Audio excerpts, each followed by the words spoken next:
Hey guys, if you would like to help us out, we are now on Patreon. You can go to patreon.com/7lamb. That's the number 7, LAMB.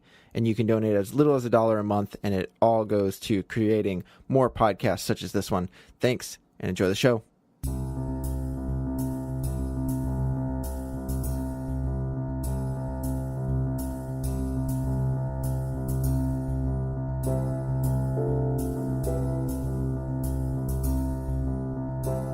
So I told the guy, no, it's not an anus, but don't they taste the same? I was going to spit out the Spit water. take? Yeah.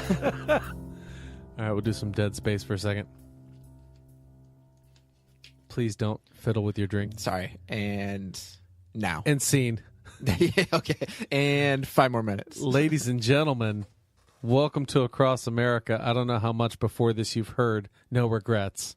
Not a single one. That's true. I'm your host. With you, as always, Jack Austin. And with me, as always, Robert Lambe. God, my name just keeps getting better every episode. Or Robert Lamb. That's true. That is true. How the layman That is true. pronounces it, yeah. All his friends call him Robert Lambe. So if you see him on the But street... the common folk, yeah. Robert Simpletons, Lamb. as he calls us. Yeah. Simpletons call Not him to be Robert rude, Lamb. it's just, come on. Put some flair on it. Put some flair on it. Just a little bit. Put some rainbow gathering. Ooh. Are you trying to say something, I'm Jack? segueing, buddy. Okay, that's a I'm good segue. segueing. That's a good segue. Yeah, it was. I mean, it's not my favorite, but it'll do. So we left off. I was with my friend who just joined us, Right? Tony, and now Claude. Right. And your dad has been on an angry rampage across the country coming to find you ever since you left. Kind of like a... He's hired some bounty hunters. Kind of like a gumball race meets Mad Max kind of thing. Yeah, definitely. He actually has a spiky car. Cool. Yeah. No, that's not true. It's a spiky No, Geo Metro. it's just all of the dad stuff was a lie that Jack just made up. So, anyways, we're at... They don't know that, Rob. Okay, but you're going to throw them off. You know, my friend, when he was listening to this, he was like, I listened to the next episode, and all of a sudden you're talking about you're in Missouri and all this kind of stuff. He's like, I got lost for a couple seconds. I thought I missed an episode. Sorry, friend. I did not mean to really actually mislead you. And honestly, all in good fun. My friend works with me, and he's been trying to get hashtag dildo going. Hashtag, and it's just hashtag dildo Tana. Hasn't been sticking. It will. Oh, it will. Well, we'll see. Friend, if you're listening to this, what happened to the Twitter force? I don't know if he's on Twitter. He'll let me know. All right. I'm going to turn me up. Don't turn yourself... Okay. All right. Maybe. I turned myself up a little bit. Is that good? Yeah, I'm not cracking. You're Whatever. great. All right. Anyways, so we got in the car with these random guys who talked about the rainbow gathering. Yeah. They thought we were rainbow gatherers, I'm assuming that's what you call them. Because of the local hate you'd been receiving. Local hate, and because we were backpacking, Yeah. and that's just what they do. So, no, we weren't going to the rainbow gathering, but we decided to join them and go to this guy's commune. I wish I remembered his name. I can't remember his name. Chet Withersley. Okay, that's what we'll go with. So, Chet. What's so funny? I don't know. It's just we had Gaston and somebody else last time. So, My aunt. all these. What was my aunt's name? No, that was a real name I though. know. Barbara. Aunt Barbara. Yeah, that was a real one. That one I remember. Folks, I'm sorry. I'm not trying to butcher Robert's story at all. He's trying to derail it as much as possible. If we don't have a name, we need something, right? All right, Chet.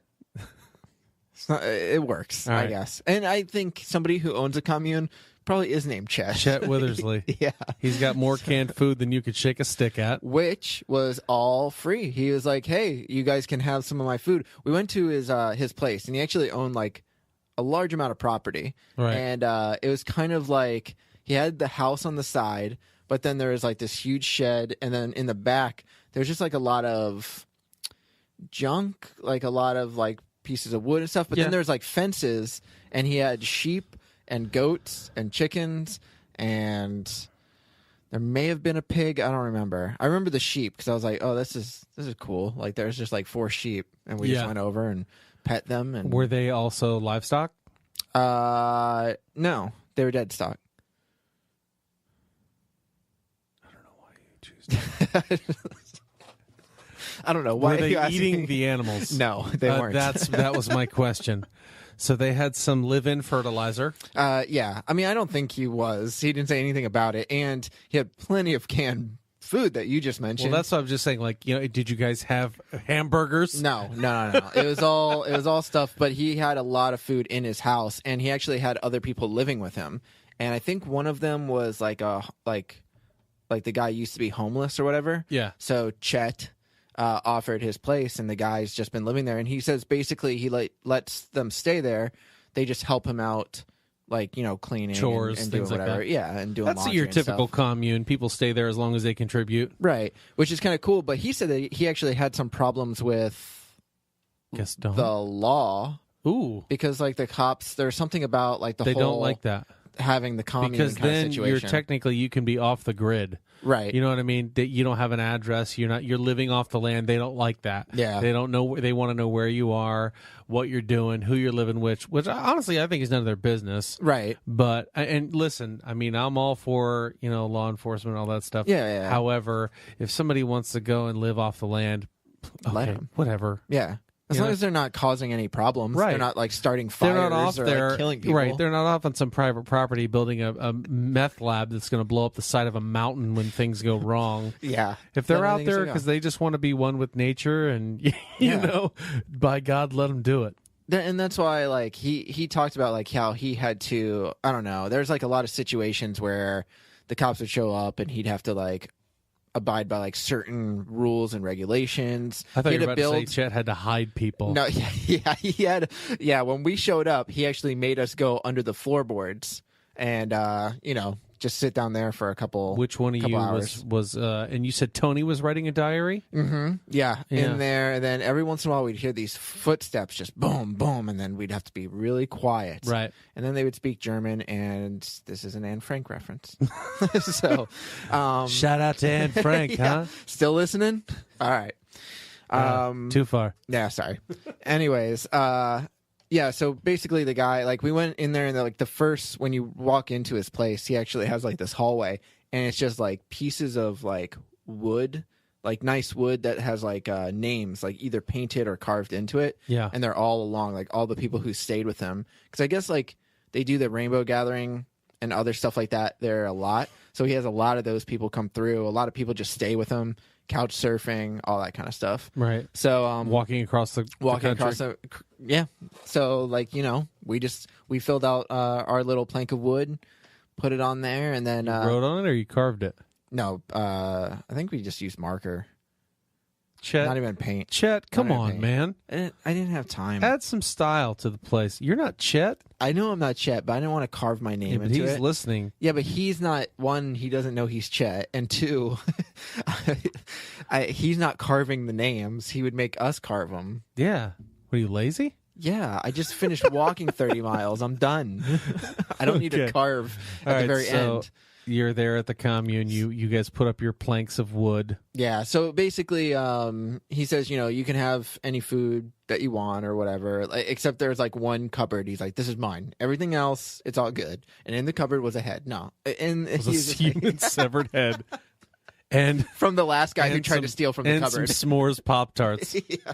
These are my Pop-Tarts, man. Don't touch my... Well, the guy who got his head cut off was the guy who last tried to take the Right. Pop-Tarts. He's the one who crinkled that wrapping on the s'mores Pop-Tart. Dude. Can't do that. Sorry. Oh, well. Sorry, Trent. Listen, I didn't go in his cupboard.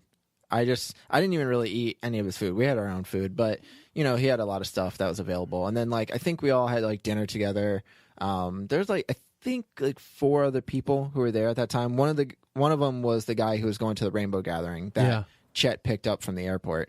And I just remember Claude, because this was his first day on the walk, and we're at a commune just hanging out. And he's like, this walk is awesome. I'm like, dude, it's not all like this. It's not like this, It's not dude. all rainbow gatherings. You know what I Strap mean? in, Claude. So I was like, and Tony would say the same thing. He's like, dude, I hope you're ready. Like when we do start walking, it's going to be boring. It's going to be tedious. It's going to be long. So, 3 words that I use to describe my penis. Tedious, hard, and long.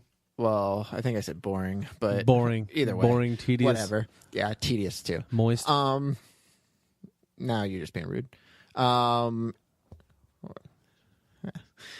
Anyways, so yeah, we stayed at the Commune. We stayed for 2 days, which was weird because we figured, Claude needs a rest day. He flew in. Claude hasn't been started here walking. for half a day.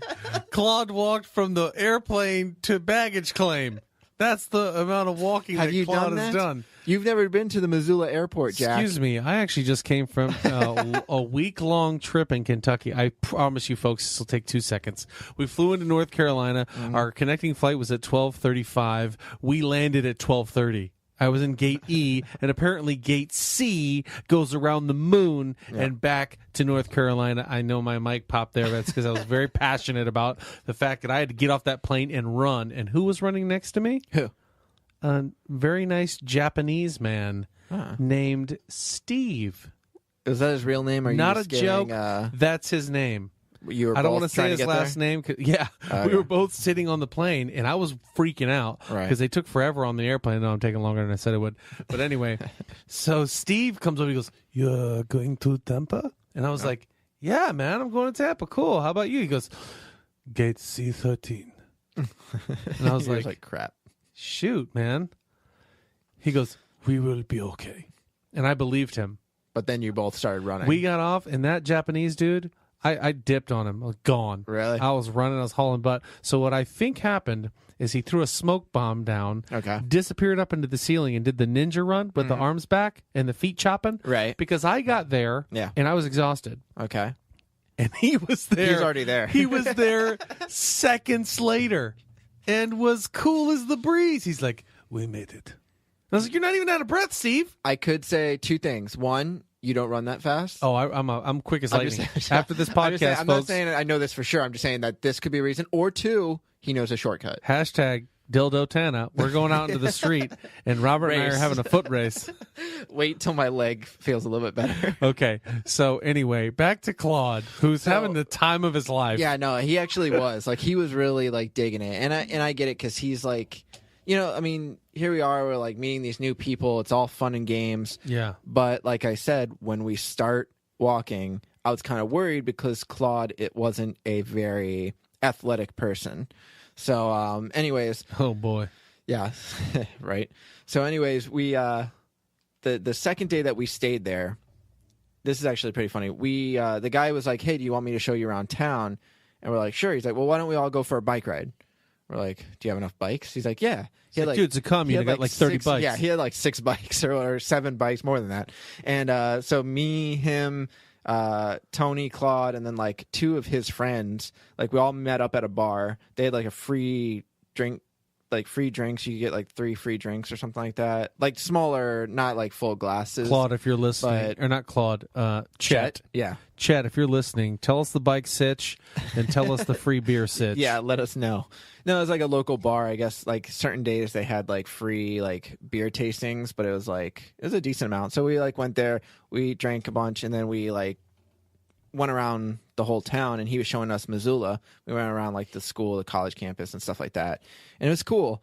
But then I remember like Claude was always lagging behind, like he was always kind of like slower. And I look back, and he's like kind of like breathing heavily, and this was on bikes. Yeah. So like I was staying with him, and I remember Tony, after we got back from the bike ride, Tony goes like, "Dude, like I was talking to Chet, and Chet said, 'Hey man, your new friend who joined you on the walk, like I don't think he's gonna make it.'" Yeah. Like Chet knew. he just knew. And Tony was like, "Yeah, I don't think so." And I'm like, "Well, hopefully, because once we start, it's not going to be an easy spot to go anywhere. Like you have to get to the next town at least."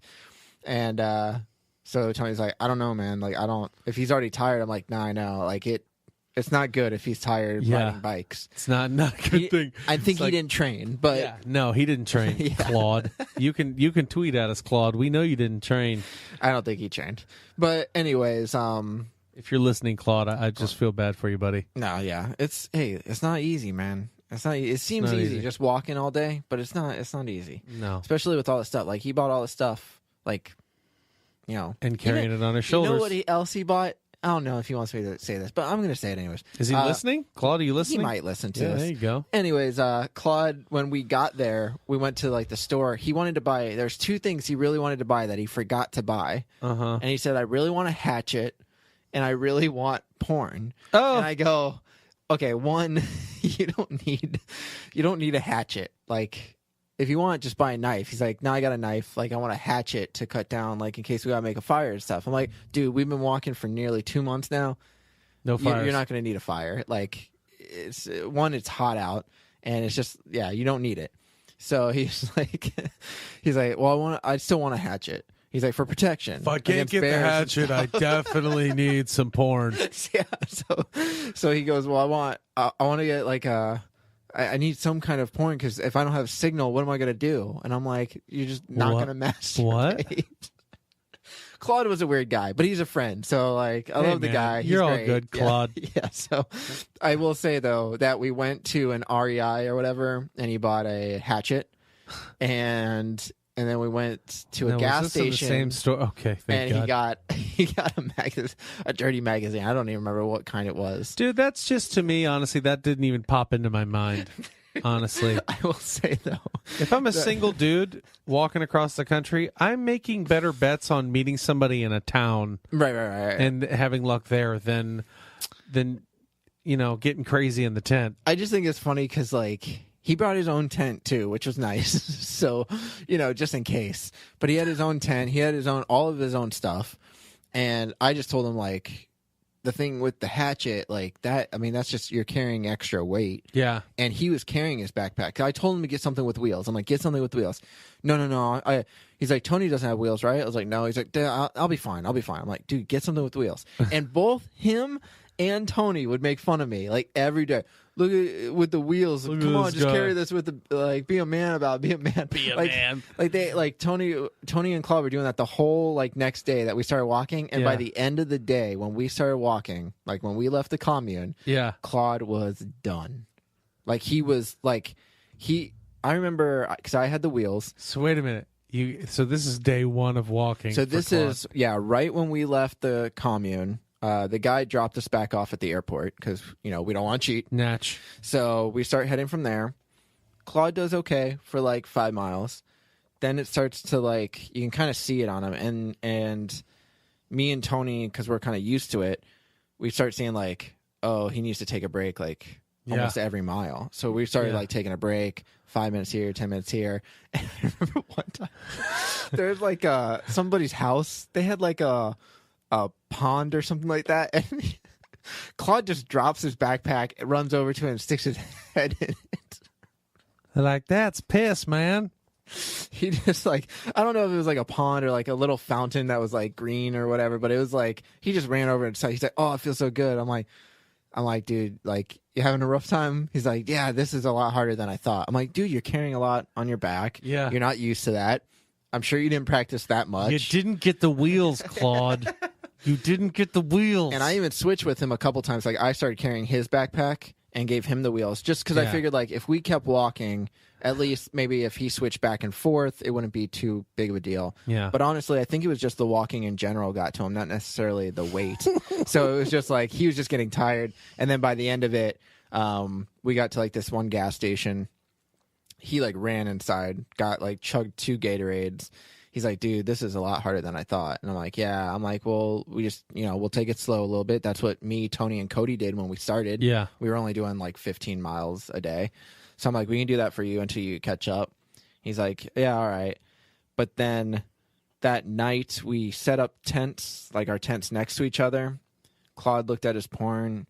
Me and Tony just kind of how do you know? Oh, he was telling us all the pictures. Oh my God. He was describing them. Hey guys.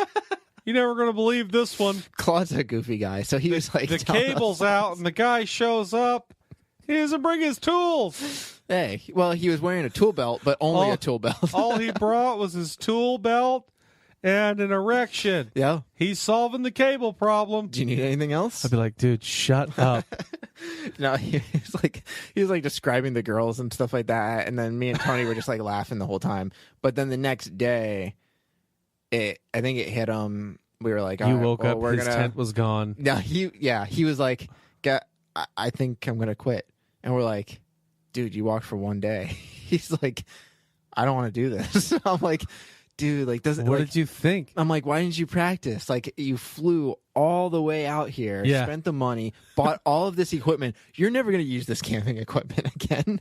Like, you bought all of this. He's like, well, maybe I can return some of it. Like, he even bought boots. I told him to buy sneakers. People, like, when I went to the Army Navy store and I was looking for shoes to buy before I left, the guy did say boots, and he's like, they're good for, like, hiking. I'm like, well, I'm going to be on the road most of the time. Right. And he's like, well, I guess you could use sneakers. He's like, I just figure, like, boots, like, if you're going on rough terrain. And I was like, no, I'm not going to be. I think I'll be okay. Like, I'll mostly be on a road or gravel or something. So I got sneakers. And I think that was a great decision. Like, my feet never hurt besides the one time I had to carry my backpack for like 2 weeks. And more often than not, those boots ride up. They're not low cut. And they're not easy on the feet. Yeah, like, they're covering up the ankle and all that. So unless you get like those military boots that our soldiers wear when they're marching all the time or they're out, you're going to be in trouble. Right. Yeah. I was like, no, I'm going to stick with sneakers. And I wanted like sneakers that were just good, like walking, running type. Yeah. So anyways, Claude was like, well, maybe I can return it all and see what happens. And he was like really upset with himself. Like, I could tell he was really depressed. And Tony's like, come on. Like, Tony knew I was more friends with Claude. So he's like, go, talk him out of it kind of thing. Like, see what he'll say. So I try. I was like, you sure? Like, what if I let you, you can wheel my backpack. I'll carry your stuff for a day. Like, all this kind of stuff. He's like, no. Like, no. He's like, I don't think I can do this. I'm going to take my porn and go. Yeah. He's like, I think I'm done. So, so that day, like, Tony stayed at the tent, and I actually like helped Claude pack up his tent, and we walked back to this gas station that we walked past and sat outside there. Claude called a taxi. Taxi came, picked him up, and drove him back to Missoula Airport. It was like just like Cody. It was just like Cody, because Cody, Cody made it like a week, but he literally like flew out of the same airport that we flew into. So it was just like, damn. Jeez, man. Yeah, it's just one of those things. Like, you don't think it's like that thing. Like, it doesn't. I don't know. It just didn't register with me. Like, wow, one day, and like, it got to him. Well, you guys did the leg work. Sorry, no pun intended. But you guys practiced, and you were ready for this, and you knew it was not going to be easy. Plus, I think you have to, you have to have the mindset that it's not going to be easy, that things are going to get tough.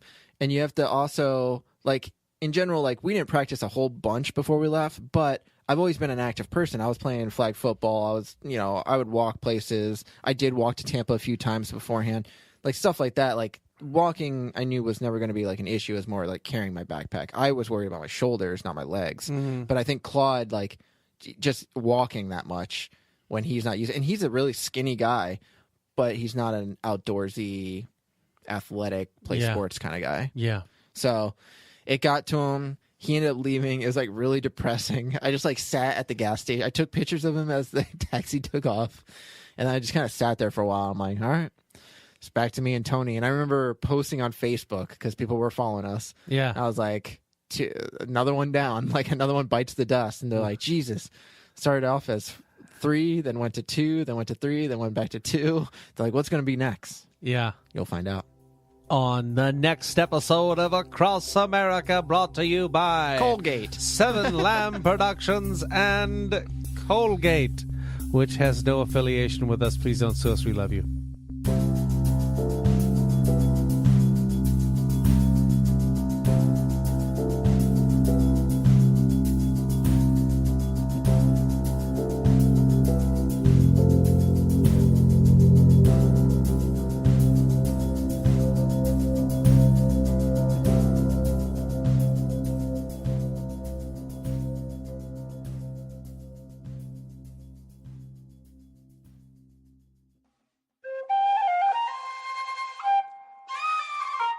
This has been a 7 Lamb production.